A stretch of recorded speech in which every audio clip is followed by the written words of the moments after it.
about the past. And if you do that, then that's when you keep shooting yourself in the foot. So, I mean, I feel like on my part, I just had to be a leader and tell my guys just to calm down, because if we wouldn't have calmed down, we probably just kept shooting ourselves in the foot. And I feel like the Buckeyes don't stop the Buckeyes. If you look at the history and see every game that we lost, the Buckeyes beat the Buckeyes. And it's weird to say, but it's the truth. All right, CJ, thank you very much. We got Coach Day ready for you. Thank you, guys. Y'all good.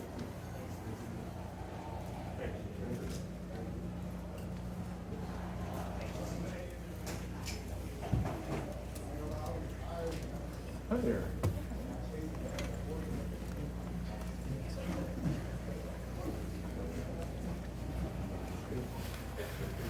All right, we're going to open up. We're going to go straight to questions. We're going to go over far left, StephenMeansCleveland.com. Ryan, I think it's been a while since Trey we haven't had to fight this hard to beat yards. I guess watching him work through that today, I think I was proud of our guys for working through a gritty game like this. It's not untypical of a Penn State game. It's not what we didn't expect. I thought it would be very much like it happened. Certainly frustrating. We're going to go back on this film and look at it and learn a lot from it and grow from it and pull our hair out from it. But we kept swinging away, and like you said, whether it was Trey or the offense or the defense, just across the board, I thought we were gritty. We didn't panic. We kept swinging, and that's what these games are going to take. And now in the second half of the season, we're 2-0. That was the goal. The goal was just to win the game. We weren't trying to get style points in the game against Penn State. That's not how it works. I mean, you got to just win the game, and we did that. Kicked some field goals, didn't convert down the red zone, but we didn't go away from the run game, like you said. We kept working at it. It was great to see us kind of squirt some there in the second half. And when there's a lot of penalties, especially on the offensive line, CJ, say anything in those moments? Sure. Yeah, a lot of people are saying things. We got to do a better job there. Early on, I don't even know if it was jitters or what it was, but we kind of got jammed up there, and just and then in that last drive there, or whatever that drive was, we had a couple double counts that the guys jumped, and it's unacceptable. Well, we got to do a better job with that for sure if we're going to continue. Guys, we've got to hold the questions to one. We've got a lot of people that want to ask. Right next door, Bill Landis, The Athletic. Ryan, CJ misses what looks like a pretty easy pitch to catch to Chris. Trey had that costly false start, but he kept going back to those guys, putting them in good positions in every game. Like, how does that trust with those two playmakers kind of evolve here over the course of the year? You can't flinch. And in games like this, I've been there. Been there before, where all of a sudden, you flinch and you start to get nervous. That's not the way we're going to play. I mean, guys are going to make mistakes, and we got to just keep moving on. Now we got to learn from those, because if we clean those things up, I don't know what the score looks like, but we've got to do a better job in those areas. I think we'll look back and see that we made some mistakes that are going to cost us in other games. But that being said, we still did those things, worked through those things, and still got the win. That's what I'm proud of. Fourth row middle, Jared Smalley, WCMH. All right. CJ just told us that he noticed at times Penn State was calling out some of the plays, that they kind of had that insight. So he comes over. Is that communication that happens on the sideline, and how do you react to that information? That's something that happens just about in every game. They have certain tendencies, and they'll call things out, and sometimes they're right, sometimes they're wrong, and that's all part of it. They call run, and sometimes they're right. Sometimes they call pass, and they're right. And we do have tendencies, but that's what also makes the play action work, and the naked works, and different things like that. So. I think they did a really good job. They had a very good plan coming in, and you can tell they worked hard on it, because gave us a bunch of looks that we hadn't quite prepared for.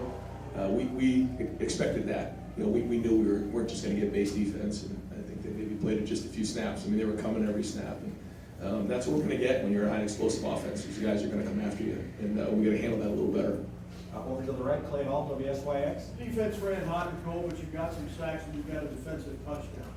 Jerron Cage, speed factor. Yeah, the ball security was like, he was carrying it like a loaf of bread at times. But it was great to see him running down the field. This is a guy who's been through in this program. He's been through a lot. I'm very proud of Jerron, but how about the play by Zach and Tyreek to get that ball out of there? The play by Cam Brown on the double move with Dotson was tremendous play, and that's competitive excellence right there. It was good to see our defense play like they did. We did some good things on offense, but defense won this game, in my opinion. I thought they played gritty, they played hard, they got 2 turnovers, and if our defense can play like they did tonight, we've got a chance to be really good. Second row middle, Rob Allard, Columbus Dispatch.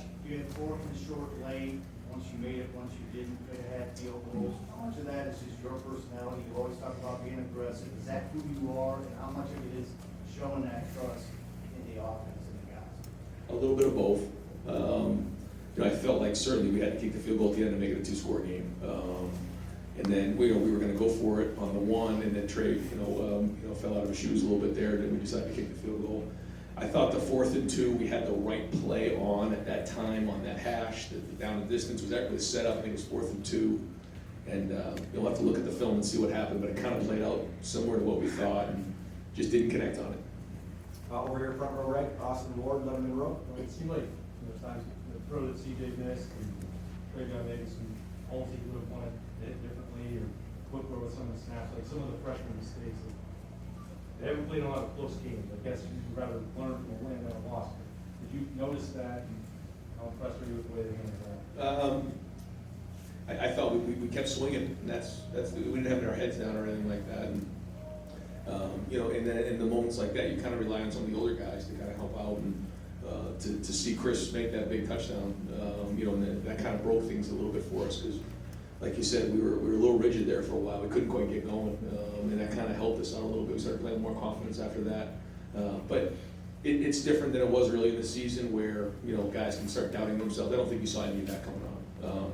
We knew it was going to. They're a good defense. I mean, they're one of the top defenses in the country. Give up 14 points a game, and they've always been that way.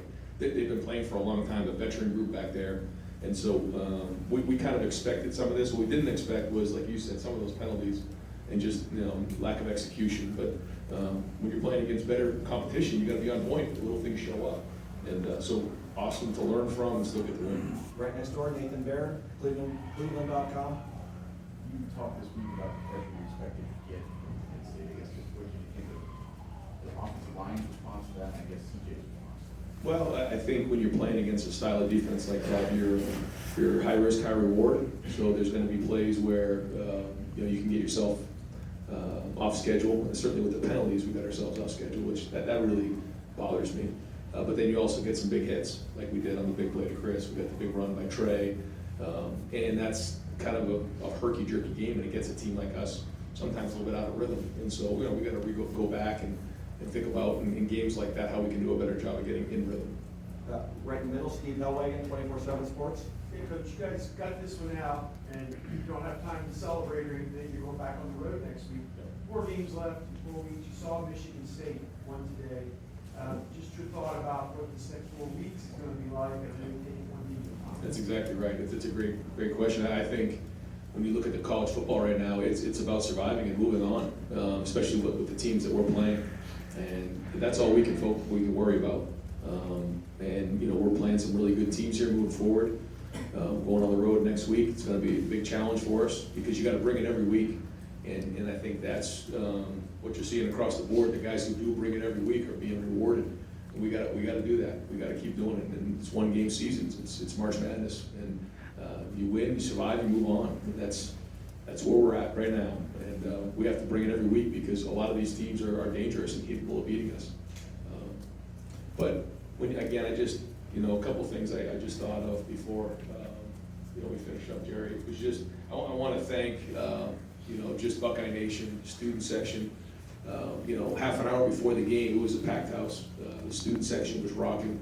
The whole red out scenario was great. Everybody involved with that, and with Gene Smith and the administration, I thought it was tremendous. Our guys were really excited about that, and the crowd was excellent. I mean, they were into it the whole game. That was a great atmosphere. I can't sit here and tell you that I enjoyed the whole game because it wasn't that way for me. But I know we're going to sit back and enjoy this tonight because it was a wonderful atmosphere and one of the best atmospheres there are in college football right here in Columbus. And what a game, what a win! And I'm proud of everybody involved, and I hope everyone had a good time because it was one great atmosphere. We got time for just a couple more folks. I want to be able to get some players in here. Bill Rabinowitz, front row, Columbus Dispatch. Ryan, first, why do you think the run game struggled as much as it did early in the game? And in hindsight, you think to look back at this, the game that was good, you had a struggle like this at the last month you had? Maybe, yeah, maybe. And I think a couple of guys already mentioned that to me, that maybe this is a good thing. With that being said, when you look at the stat sheet, almost 500 yards of total offense against a very good defense, to me, if you finish off these drives in the red zone, it looks a lot different. Maybe we just say it was a tough, gritty game, and we got 33. You score a couple more points, maybe you're in the mid-40s where we should be. So against good defenses, if we can get into the 500-yard range, then we're okay. To me, it's about 1 point on the board. But to answer your question, I think the answer is yes. For the run game? Yes. How are you gonna struggle with the run game? Yeah, I think that, I guess what we end up running for, we have just under 200 yards, I guess.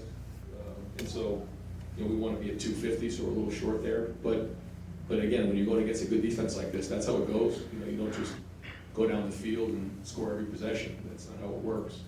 But doing a better job on third down and doing a better job in the red zone is how you convert and score points in big games like this, and we could have done a better job today.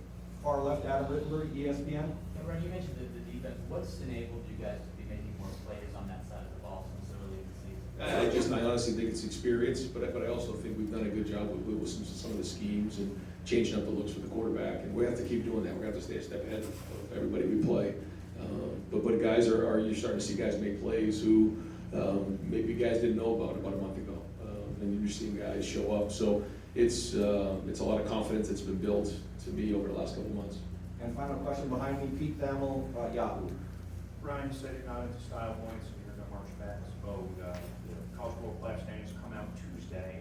What should people think of these Buckeyes teams? Yeah, well, I think when you look at a game like this, Penn State to me is one of the better defenses in the country and a really strong team year in and year out. And I think this is a gritty win, and to win the way we did, not even playing our best ball and converting down in the red zone, I think it says a lot about where we are and how well we played over the last month. And I think you can see this thing building, but with the teams that we're about to play, the next month, as long as we keep building and staying strong, then I think our body of work's going to speak for itself.